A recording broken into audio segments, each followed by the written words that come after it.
오늘 회개 주신 하나님의 말씀은 어제에 이어서 사도행전 15장이 되겠습니다. 15장 1절부터 11절까지. 교독하고 마지막 절은 합독합니다. 15장 1절부터 11절까지.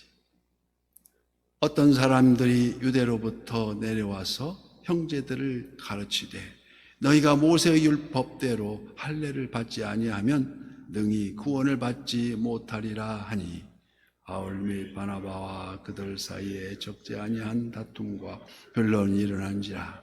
형제들이 이 문제에 대하여 바울과 바나바와 및 그 중에 몇 사람을 예루살렘에 있는 사도 장로들에게 보내기로 작정하니라. 그들의 교회의 전송을 받고 베니게와 사마리아로 다니며 이방인들이 주께 돌아온 일을 말하여 형제들을 다 크게 기쁘게 하더라. 예루살렘에 이르러 교회와 사도와 장로들에게 영접을 받고 하나님이 자기들과 함께 계셔 행하신 모든 일을 말하며 바리새파 중에 어떤 믿는 사람들이 일어나 말하되 이방인에게 할례를 행하고 모세의 율법을 지키라 명하는 것이 마땅하다 하니라. 사도와 장로들이 이 일을 의논하러 모여 많은 변론이 있은 후에 베드로가 일어나 말하되 형제들아 너희도 알거니와 하나님이 이방인들로 내 입에서 복음의 말씀을 들어 믿게 하려고 오래전부터 너희 가운데 나를 택하시고 또 마음을 아시는 하나님이 우리에게와 같이 그들에게도 성령을 주어 증언하시고 믿음으로 그들의 마음을 깨끗이 하사 그들이나 우리나 차별하지 아니하셨느니라. 그런데 지금 너희가 어찌하여 하나님을 시험하여 우리 조상과 우리도 능히 매지 못하던 멍에를 제자들에게 뭘 하느냐. 다 함께요. 그러나 우리는 그들이 우리와 동일하게 주 예수의 구원으로 구원받은 줄을 믿노라 하니라. 아멘. 오늘 또 실시간 유튜브를 통해서 선한 뉴스의 기도의 향연 속에 새벽을 깨우는 우리 성도님들 모두에게 여호와 샬롬 하나님의 평화, 한없는 평강을 축복합니다. 사하라 사막 밑부분에 끝부분에 위치한 잠비아라는 나라가 있습니다. 그곳은 준사막 지역으로 아프리카 선교 활동을 하던 선교사 부부의 선교 간증문을 들은 적이 있는데 이런 내용이었습니다.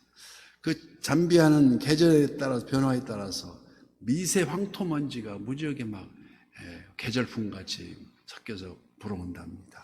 수시로 쌓이니 황토의 쌓이니 그 선교사 부부가 그쪽에 도착해서 청소하다가 하루 종일 할 일을 못하고 그래서 이게 이러다가 선교가 아니라 청소가 다 끝나겠다 해서 하나님께 기도를 했답니다.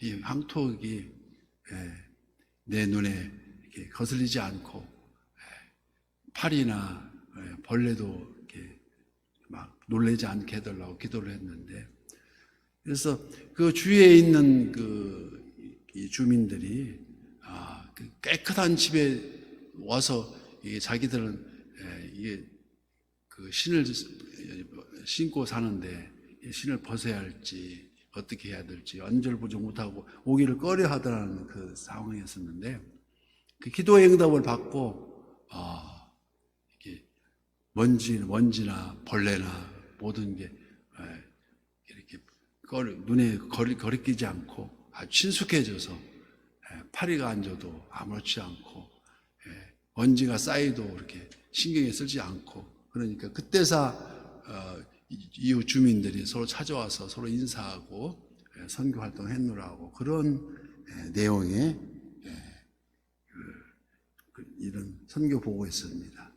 현지인과 서로 친하게 된다는 간증이었는데 오늘 본문도 선교 현장에서 유대주의자들에 인하여 야기된 문제에 대해서 바울과 바나바가 예루살렘 교회로 파송되는 내용과 예루살렘 교회에서는 베드로가 스스로 나서서 안디옥 교회를 지지해주는 그런 장면이 표현되어 있습니다. 즉 이방인 성도들에게 유대인들도 매지 못하는 명예를 메우지 말라 하면서 우리 모두가 하나님의 동등한 은혜로 구원을 받게 되지 않았느냐고 역설을 합니다. 오늘 본문 4절 말씀에 예루살렘에 이르러 교회와 사도와 장로들에게 영접을 받고 하나님이 자기들과 함께 계셔 행하신 모든 일을 말하매, 바울 일행이 예루살렘 교회의 선교 결과를 조목조목 설명하고 있습니다. 다메섹 도상에서 바울이 강렬한 빛으로 임하시는 예수님을 만난 이후 생명나무를 바라본 바울이 예루살렘 교회에 처음 방문했을 때는 냉대를 받았지만 1차 선교 전도 여행을 마친 후에는 매우 열렬한 환영을 받게 되었습니다. 이로써 우리는 주가 주신 사명에 따라 달려갈 그 길을 갈 뿐이고 선교의 성공 여부, 그래서 우리 선한 이웃도 우리 선한 이웃의 부흥 여부가 바로 하나님께 달려있다는 것입니다. 오늘도 하나님이 우리와 함께 하심이 그 여부가 함께 하시느냐 함께 하지 않느냐 그 여부에 달려있는 것이지 부흥은 시간 문제라는 것입니다. 그래서 9절 말씀에 믿음으로 그들의 마음을 깨끗이 하사 그들이나 우리나 차별하지 아니하셨느니라. 이는 베드로가 주장하며 차별 없는 믿음에 대하여 강조하고 있습니다. 즉 하나님이 유대인이나 이방인을 차별하지 않은 것은 구원은 오직 믿음 때문이요 믿음으로 정결하게 되는 것이지 혈통이나 육정이나 사람의 뜻으로 나는 것이 아니고 오직 하나님께로부터 난 자들이라는 것입니다. 이는 누구든지 하나님 앞에서는 동등됨을 주장하는 것이고, 이 발언은 예루살렘 공회의 화두인 할례와 구원에 대한 직접적인 연관은 아니지만은 베드로가 실로 이방인 선교의 정당성을 밝힌 내용입니다. 그들은 여전히 선민의식이나 민족적 우월감에 지금도 헤어나지 못하고 있으면 청산해야 할 과제입니다. 지금도 유대교로 남아 있습니다. 그래서 호사다마 좋은 일 뒤에는 굳은 일이 뒤따른다듯이 성공 뒤에는 위기가 있다고 하지 않습니까? 1차 선교 여행을 성공리에 마치고 돌아온 바울 일행을 기다리고 있는 세력이 있는데 이는 바로 율법주의자들이었습니다. 그들은 바울과 바나바가 없는 사이에 들어와서 마치 뱀이 꽈리를 틀고 웅크리고 있는 것 같은 그런 형상으로 기독교 역사상 최초 이방인 교회인 안디옥 교회에 슬그머니 둘러앉아 있었던 것입니다. 그들을 유혹하려는 것이죠. 그들은 기독교 안에서 유대교적 전통을 유지하려는 자들로 할례를 구원의 필수적 요건으로 우선시하는 데 세웠으며 이방인들도 구원을 얻으려면 할례를 받아야 한다 주장하고 있었던 자들입니다. 이런 기독교를 유대교식 율법으로 강요하는 자들이었다는 것입니다.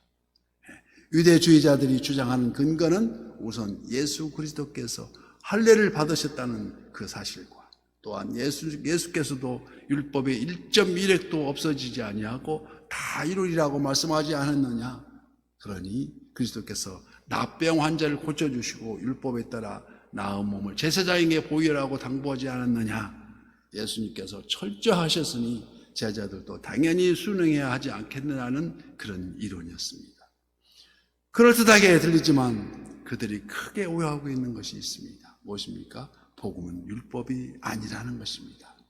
율법을 완성하려 오신 예수 그리스도께서 온통 초점을 맞춰야 하는 것이 만일 미완성 율법인 과거로 돌아간다면 결국 주님을 부인하는 것이 되는 것이고 또한 그것을 애써 세운 안디옥 교회를 부인하는 결론입니다. 이는 마치 믿음으로 기독교인이 되었는데 별도 율법으로 유대교로 돌리려는 격이 되는 것이며 무엇보다도 구원의 교리를 전면 배격하는 것이 된 것입니다. 그래서 유대주의, 그들은 교회 일원이 되었으면서도 율법에서 떠나지를 못하는 자들이 그들이었습니다. 복음을 그들이 울타리 안에 가두어놓은 폐쇄주의자, 곧 그 아직과 배타성이라 할 수 있습니다. 모두가 자기중심이고 배타성은 개방의 반대 개념으로 닫혀있는 마음을 뜻합니다. 온통 갈등의 전환점이 바로 이 해결을 이룬 이 사람이 누굽니까? 바로 사도 베드로였습니다. 베드로 역시 한때는 바리새파 유대인들처럼 생각했던 때가 있었는데, 그러나 그는 고넬료와의 만남을 통해서 하나님의 뜻을 바로 깨닫게 되었고, 따라서 그의 주장은 율법주의에 매여 있는 자들에겐 탁월한 설득력이 있었습니다. 왜? 자기도 경험한 바이기 때문에. 체험으로 증명된 진리는 사람의 마음을 움직입니다. 그래서 실제로 체험을 해봐야 예수가 그리스도임을 안다는 것입니다. 체험으로 증명된 진리는 사람의 마음을 크게 움직입니다. 우리가 구원을 받았다 하면 오직 주의 보혈로 우리의 죄가 깨끗이 사하여져서 정결하게 되었다는 것을 의미합니다. 그게 바로 구원이라는 것입니다. 유대교 할례가, 유대교 제사, 율법, 이 모두가 정결함과 거룩함을 위한 예식들이었습니다. 그러나 진정 하나님이 중요하게 여기시는 것은 바로 유적인 정결이 아니라 마음의 중심, 마음의 정결인데, 율법으로는 마음의 정결을 이룰 수 없다는 것을 우리는 잘 압니다. 그래서 본문 11절 말씀, 그러나 우리는 그들이 우리와 동일하게 주 예수의 은혜로 구원받은 줄을 믿노라 말씀합니다. 그래서 오직 주 예수의 은혜를 믿음으로 받아들일 때 우리의 마음이 깨끗게 되고, 하나님 앞에서 만민이 평등하게 오직 예수 그리스도를 믿음으로 말미암아 구원을 얻는다는 결론입니다. 그래서 로마서 1장 16절 말씀, 내가 복음을 부끄러워하지 아니하노니 이 복음은 모든 믿는 자들에게 구원을 주시는 하나님의 능력이 됨이라. 복음에는 하나님의 의가 나타나서 믿음으로 믿음에 이르게 하나니, 그래서 기록된 바 오직 의인은 믿음으로 말미암아 살리라는 말씀입니다. 그래서 오늘 새벽을 깨우면서 오늘도 한 걸음 한 걸음 주의 진리 앞에 마음이 혼탁해진 것을 깨끗한 마음으로 정결케 하시는 우리 주님 앞에 우리 성령의 도우심을 능히 오늘도 승리하는, 또 주님의 날을 예비하는 오늘 되시기를 예수님 이름으로 간절히 축복합니다.